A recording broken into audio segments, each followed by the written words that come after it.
Hello मित्रों, मैं Premlata Paswan YouTube channel exam prep पर आप सभी का स्वागत करती हूँ। यूपी टीजीटी कॉमर्स एग्ज़ाम 2022-23 में मैं आज पिछले वर्ष 7 जुलाई 2021 को हुए टीजीटी कॉमर्स पेपर के साथ में उपस्थित हूँ। तो आइए शुरू करें। अगर आप लोग हमारे चैनल पर नए हैं तो प्लीज़ एग्ज़ाम प्रेप को सब्सक्राइब करना ना भूलें। पहला प्रश्न है, अनार्जित आय को माना जाता है संपत्ति, दायित्व, हानि या फिर पूंजी। अनार्जित आय को दायित्व माना जाता है। अनार्जित आय किसे कहते हैं? अनार्जित आय से आशय ऐसी आय से है जिसे प्राप्त तो कर लिया गया है परंतु कमाया नहीं गया है। इस प्रकार की आय जो होती है वो अग्रिम प्राप्ति होती है जिसे कभी न कभी भुगतान करना होता है। अनार्जित आय का लेखा देयता की श्रेणी में किया जाता है। अगला क्वेश्चन नंबर 2, क्रमबद्ध समंक माला के केंद्रीय मूल्य को कहा जाता है समांतर माध्य, भूयिष्ठक, माध्यिका या फिर चतुर्थक। तो क्रमबद्ध समंक माला के केंद्रीय मूल्य को माध्यिका कहा जाता है। माध्यिका किसे कहते हैं? माध्यिका एक प्रकार का मध्य की स्थिति होती है। जैसे कोई श्रेणी दिया गया है और उसको दो समान भागों में बांटना है। तो एग्जाम्पल के लिए 2, 3, 4, 5, 6 इस श्रेणी को दो समान भागों में बांटना है। तो ये जो बीच का पद है, बीच का टर्म जो है यही माध्यिका है। किराया क्रय पद्धति के अंतर्गत प्रत्येक अवधि के लिए ब्याज की गणना की जाती है। प्रश्न नंबर 3 है, ऑप्शन है भुगतान ना हुए रोकड़ शेष के मूल्य पर, भुगतान ना हुए किस्त के मूल्य पर, किराया क्रय के अंतर्गत समझौता की गई राशि पर, रोकड़ मूल्य में से भुगतान की गई किराया मूल्य की किस्त घटाकर। तो प्रश्न नंबर 3 का सही आंसर होगा ऑप्शन ए, भुगतान ना हुए रोकड़ शेष के मूल्य पर। प्रश्न नंबर 4 है, मूल्य निर्धारण रणनीतियों में शामिल है बेहद कम मूल्य निर्धारण, मूल्य तय करना, भ्रामक मूल्य निर्धारण और उपरोक्त सभी। तो मूल्य निर्धारण रणनीतियों में उपरोक्त सभी यानी ऑप्शन नंबर डी शामिल है। बेहद कम मूल्य निर्धारण, मूल्य तय करना, भ्रामक मूल्य निर्धारण, ये सभी मूल्य निर्धारण रणनीतियों में शामिल है।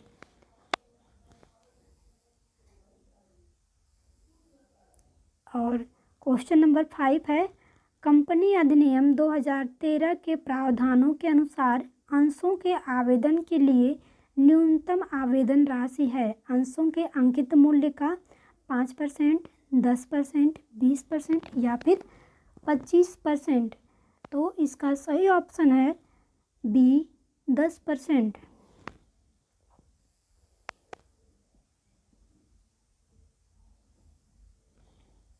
क्वेश्चन नंबर 6 है, एक संपत्ति 5 लाख में खरीदी गई तथा 1 लाख रुपए का भुगतान सुपुर्दगी पर किया गया एवं 4 लाख के वित्त स्वीकार किए गए। आर्थिक चिट्ठे में संपत्ति और दायित्व पर इसका क्या प्रभाव होगा? संपत्ति ए है, संपत्ति रुपए 4 लाख से बढ़ी तथा दायित्व 4 लाख रुपए से बढ़े। बी, संपत्ति 4 लाख से बढ़ी तथा दायित्व 4 लाख रुपए से घटे। सी, संपत्ति रुपए 4 लाख से घटी तथा दायित्व रुपए 4 लाख से बढ़े।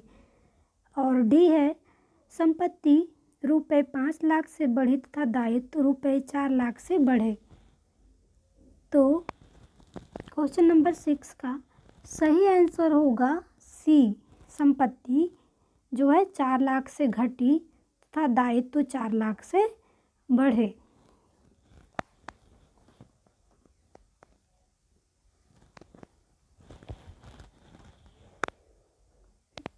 क्वेश्चन नंबर 7 है उस अंकेक्षण का नाम बताइए जो प्रायः 2 वार्षिक अंकेक्षणों के मध्य किया जाता है।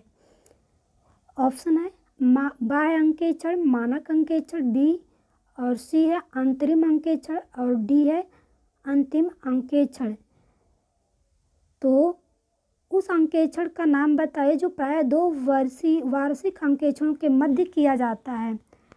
तो अंतरिम अंकेक्षण जो है यानी ऑप्शन नंबर सी जो प्रायः 2 वार्षिक अंकेक्षणों के मध्य किया जाता है वो है अंतरिम अंकेक्षण, यानी कि क्वेश्चन नंबर 7 का option number C. Question number 8 है मांग का नियम कहता है कि अन्य बातें समान रहने पर, मांग का नियम कहता है कि अन्य बातें समान रहने पर ऑप्शन ए है वस्तु की कीमत तथा मांग के मध्य सदैव सीधा संबंध होता है। ऑप्शन बी वस्तु की कीमत तथा मांग के मध्य सदैव विपरीत संबंध होता है। वस्तु की कीमत तथा इच्छा के मध्य सदैव सीधा संबंध होता है। और ऑप्शन नंबर डी है वस्तु की मांग तथा कीमत के मध्य कोई संबंध नहीं होता है। तो इसका सही आंसर होगा आंसर जो ऑप्शन नंबर बी है ये इसका सही आंसर होगा, यानी वस्तु की मांग तथा कीमत के मध्य सदैव विपरीत संबंध होता है। जैसे जब ये मांग का नियम ये कहता है कि जब किसी वस्तु के कीमतों में गिरावट आती है तो उसकी मांग जो है बढ़ जाती है, तथा किसी वस्तु की कीमतों में अगर वृद्धि होती है तो उसकी मांग जो है गिर जाती है यानी कम हो जाती है।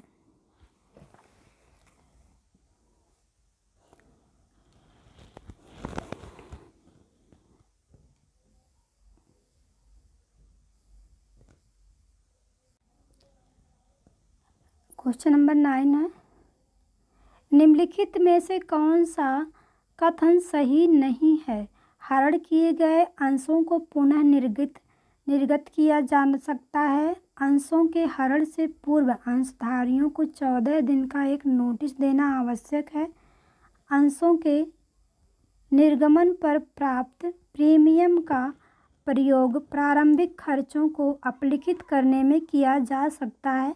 हरण किए गए अंशों के पुनः निर्गमन पर होने वाले लाभ को सामान्य संचय खाते में हस्तांतरित किया जाता है। तो इसका क्वेश्चन नंबर 9 का सही आंसर होगा D, option number D. Next है क्वेश्चन नंबर 10 निम्नलिखित में से कौन सा कार्य भारतीय रिजर्व बैंक नहीं करता है। नोटों का निर्गमन, साख नियंत्रण, जनता से ब्याज पर जमा स्वीकार करना, विदेशी विनिमय प्रबंधन एवं नियंत्रण। तो इसका सही आंसर होगा सी, जनता से ब्याज पर जमा स्वीकार करना। यह भारतीय रिजर्व बैंक का काम नहीं होता है। और नेक्स्ट है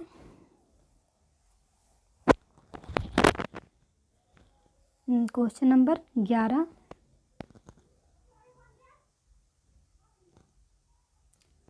निर्यातकों को कार्यशील पूंजी की सुविधा प्रदान की जाती है। निर्यातकों को कार्यशील पूंजी की सुविधा प्रदान की जाती है। भारतीय रिजर्व बैंक द्वारा निर्यात साख एवं गारंटी निगम द्वारा, व्यापारिक बैंकों द्वारा, भारत सरकार के विदेश मंत्रालय द्वारा। तो इसका सही ऑप्शन होगा सी, वाणिज्यिक बैंकों द्वारा निर्यातकों को कार्यशील पूंजी की सुविधा प्रदान की जाती है वाणिज्यिक बैंकों द्वारा।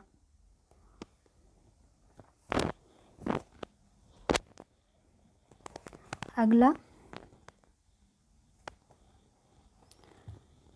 अंकेक्षण व इंश्योरेंस प्रमाण-2 यानी AAS-2 संबंधित है प्रमाणन से, संपत्ति और दायित्वों के मूल्यांकन से, अंकेक्षण नियोजन से, या फिर डी, वित्तीय विवरणों के अंकेक्षण के उद्देश्य एवं क्षेत्र से। तो क्वेश्चन नंबर 12 का सही आंसर होगा डी, वित्तीय विवरणों के अंकेक्षण के उद्देश्य एवं क्षेत्र से।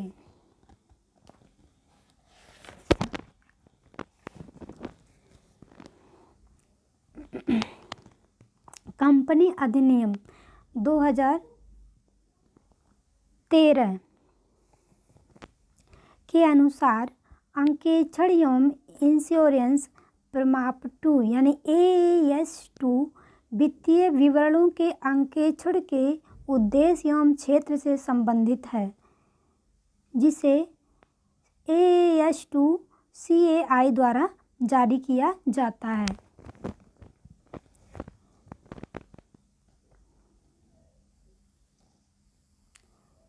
अगला,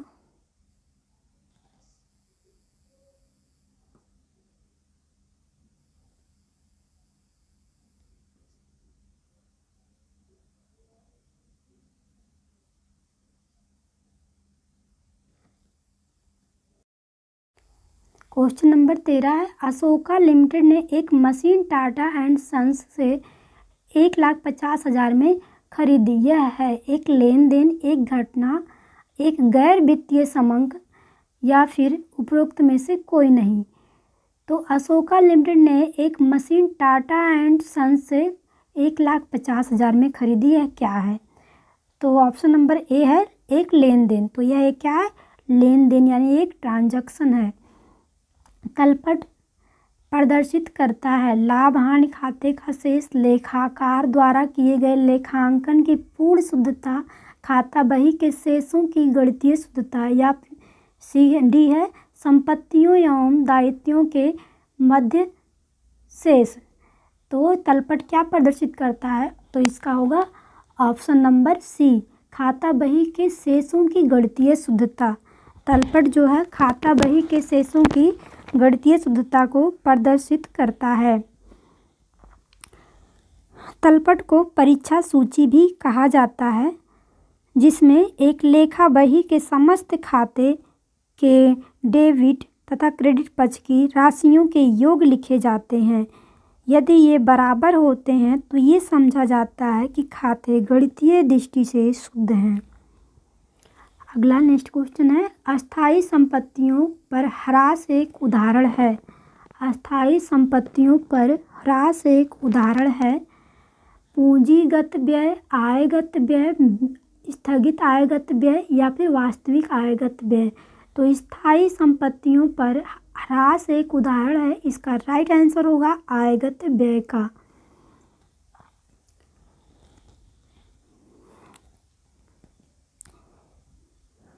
स्थायी संपत्तियों पर ह्रास एक आयगत व्यय होता है। आयगत व्यय वह व्यय है जिसका लाभ एक ही लेखांकन अवधि में प्राप्त होता है और इसकी प्रकृति जो है आवृत्ति होती है। इसकी प्रकृति आवर्ती होती है। और अगला क्वेश्चन है क्वेश्चन नंबर 16, एक कंपनी ने 20,000 रुपये में भवन की रंगाई पर खर्च किए और इसे अभिलेखित किया जाना चाहिए। आयगत व्यय के रूप में, पूंजीगत व्यय के रूप में, व्यक्तिगत व्यय के रूप में या फिर स्थगित आयगत व्यय के रूप में। तो इसका सही आंसर होगा आयगत व्यय के रूप में। ऐसे व्यय जो व्यापार को लाभ अर्जन क्षमता में अथवा अस्थायी संपत्तियों में वृद्धि नहीं होती है, ऐसे व्यय से तो वे आयगत व्यय कहलाते हैं। आयगत व्यय जो होते हैं वो अल्पकालीन होते हैं और वे कंपनी में इस प्रकार जो कंपनी ने 20,000 रुपये अपने भवन रंगाई में खर्च किए वो स्थायी संपत्ति में वृद्धि नहीं हुई है, इसीलिए इसकी गणना आयगत व्यय के रूप में की जाएगी। अगला क्वेश्चन है क्वेश्चन नंबर 17। किसी विपरीत अनुबंध के अभाव में एक साझेदारी फर्म के समापन पर होने वाला पूंजी लाभ साझेदारों के बीच बांटा जाता है। ए समान अनुपात में, बी पूंजी अनुपात में, सी लाभ वितरण अनुपात में और डी इनमें से कोई नहीं। तो इसका सही ऑप्शन होगा, सही आंसर होगा समान अनुपात में। भारतीय अनुबंध अधिनियम 1872 की धारा 2H में अनुबंधन को विधि द्वारा परिवर्तनीय समझौता माना गया है और जिसके अनुसार फर्म के समापन पर होने वाला पूंजी लाभ साझेदारों में समान रूप से समान अनुपात में वितरित किया जाना होता है। अगला नेक्स्ट क्वेश्चन है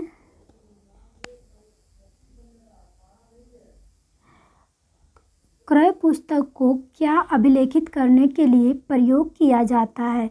ए है माल के समस्त क्रयों को, बी समस्त विक्रयों को और माल के समस्त उधार क्रयों को और उपरोक्त में से कोई नहीं।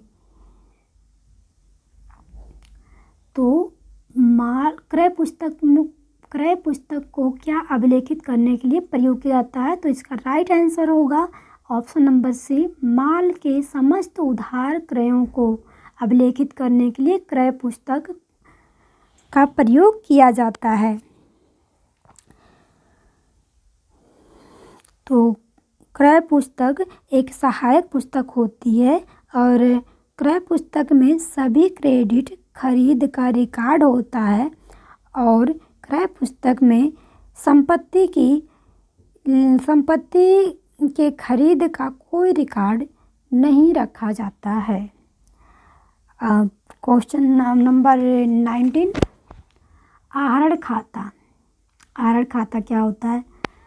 ऑप्शन ए है नाम मात्र खाता, बी है व्यक्तिगत खाता, सी है वास्तविक खाता और डी है काल्पनिक खाता।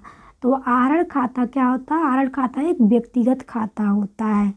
जैसे जब किसी व्यापार में उस व्यापार के स्वामी द्वारा अपने निजी खर्च के लिए समय समय पर व्यापार से जो कैश या माल निकाला जाता है तो इस प्रकार के निकाले गए माल को आहरण कहते हैं जो कि एक व्यक्तिगत होता है। एग्जाम्पल के लिए यदि व्यापार का कोई स्वामी व्यापार से कैश निकालता है अपने निजी खर्च के लिए तो इसको क्या करेंगे, इसको क्या कहेंगे, आहरण खाता जो है डेबिट करेंगे और कैश खाता को जो कैश अकाउंट को जो है क्रेडिट करेंगे। यानी ड्राइविंग अकाउंट जो होगा वो डेबिट होगा और टू कैश अकाउंट क्रेडिट होगा।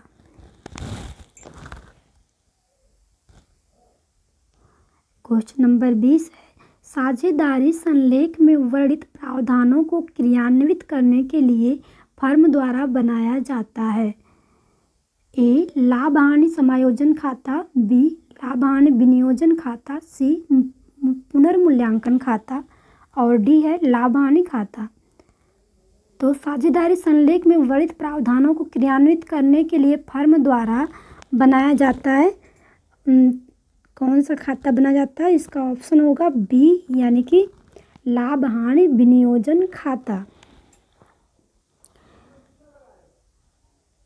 साझेदारी संलेखन जिसे एक साझेदारी समझौता भी कहा जाता है और यह एक रिकॉर्ड होता है जो कि एक व्यवसाय संचालन के लिए सभी पक्षों के अधिकारों और कार्यात्मकताओं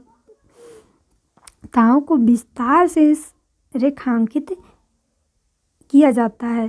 साझेदारी संलेख में वर्णित प्रावधानों को क्रियान्वित करने के लिए जो है लाभ हानि विनियोजन खाता बनाया जाता है, यानी ऑप्शन नंबर बी लाभ हानि विनियोजन खाता बनाया जाता है। और एक क्वेश्चन नंबर 21 है, विज्ञापन का मूल उद्देश्य क्या होता है? ऑप्शन है ए जानकारी देना, बी है समझाना, और ऑप्शन नंबर सी है याद दिलाना, और डी है उपरोक्त सभी। तो विज्ञापन का मूल उद्देश्य होता है उपरोक्त सभी, यानी जानकारी दिलाना, समझाना, याद दिलाना और पूरा। क्वेश्चन नंबर 22 है, लेखांकन पुस्तकों में अभिलेखित लेन देनों के प्राधिकार तथा प्रामाणिकता का सत्यापन कहलाता है। लेखांकन पुस्तकों में अभिलेखित लेन देनों के प्राधिकार तथा प्रामाणिकता का सत्यापन कहलाता है। ए सत्यापन, बी आंतरिक अंकेक्षण, सी प्रमाणन और डी अन्वेषण। तो इसका सही आंसर होगा सी प्रमाणन। यानी प्रमाणन क्या होता है? तो प्रमाणन एक लेखा परीक्षण द्वारा वित्तीय लेन देन का समर्थन और पुष्टि करने वाले दस्तावेजी साक्ष्य के निरीक्षण को संदर्भित करता है। लेखा की प्राथमिक पुस्तकों में दर्ज लेन देन की प्रामाणिकता स्थापित करने के उद्देश्य से लेखा परीक्षण में प्रमाणन का पालन किया जाता है। तो आज के वीडियो में बस इतना ही। शेष क्वेश्चन को हम अगले वीडियो में लेकर आएंगे। अगर आप लोगों को हमारा वीडियो अच्छा लगा हो तो हमारे चैनल को सब्सक्राइब करें, लाइक करें और अपने दोस्तों के साथ शेयर ज़रूर करें। मिलते हैं नेक्स्ट वीडियो में, तब तक के लिए नमस्कार।